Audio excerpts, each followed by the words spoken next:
Absolutely. And what the MOT is really just a series of questions.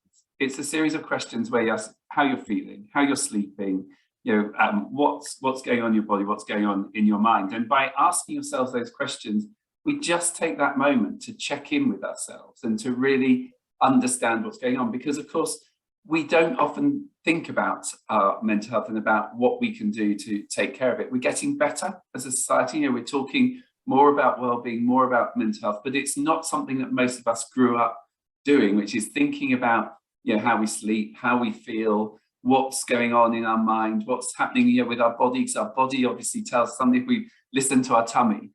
So the My Whole Self tool is really about helping you to become more familiar with how we're feeling in order to spot if there are signs where actually things might be moving into that amber or red alert sort of stage.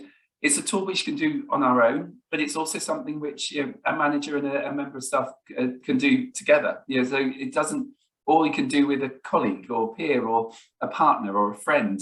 Just get used to asking ourselves those questions.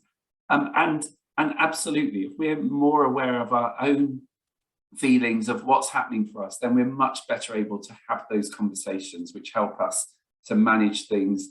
And to make sure that we are really trying to build an environment for ourselves and for those we work with in which we can have the right level of stress hormone, which means that we can then achieve. And the really critical bit about that, of course, is that we don't want to be in a place where you've got chronic stress for a long period of time, because if we do, that leads to burnout.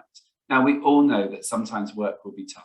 We all know that sometimes we'll have demanding projects, but if we've got a demanding project and a demanding project and a demanding project, that's when it becomes a problem. We can manage things on short cycles. It's when it's for a long period of time that it becomes problematic, and it's not good for us as individuals or as teams or ultimately for businesses.